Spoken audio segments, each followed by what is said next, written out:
Sorry for the lack of updates lately, but I have been quite busy with the print farm, and my little widow Tina too have been more or less in my basement in a storage box. And then lately I got some extra time, and then I just got a crazy idea to do something with the Tina too.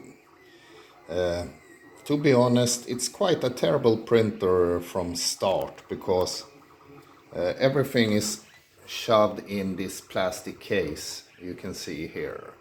And the problem with this is, like, the entire design is really old. The electronics are old, the design is old, and they hide it under a huge plastic cover more or less. But it's still a fun little machine.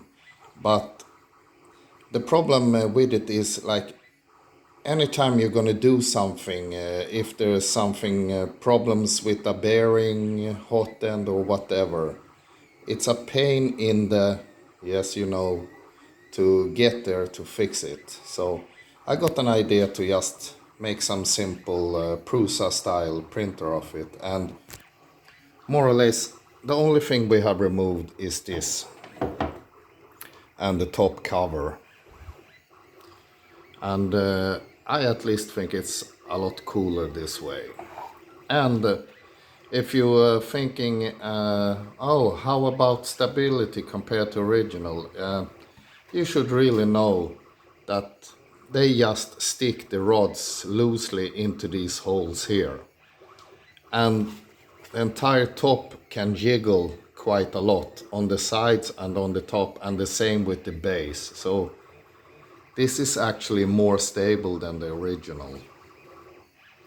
But not to put any crap on Guido and Etienne and all the others that's selling these machines.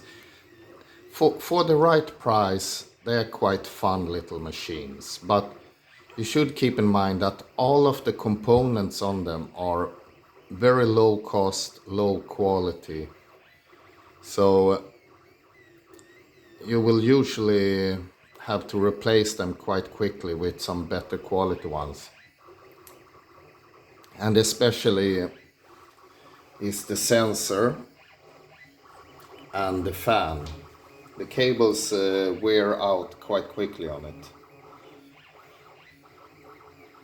But if you have one and you still want to do some fun project with it, this is actually quite funny. It was quite fun to do this, and all of the parts is done, so you put them on and then you just had to drill holes in the base to put all the parts. And as you can see, I had to cut this hole slightly bigger to because this cable is quite short, so I had to put it through here because the control board and display is one unit.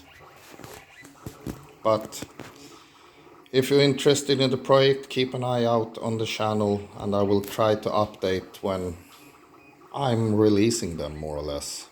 And if you're thinking about the rods, I'm trying to use very low cost parts, and this is just ordinary 10mm water pipes. You can get it anywhere in a hardware store. So, but stay tuned on the channel.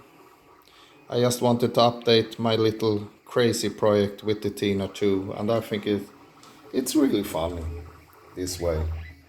But I will probably not use the printer that much, but I sometimes get some crazy ideas and do some projects. So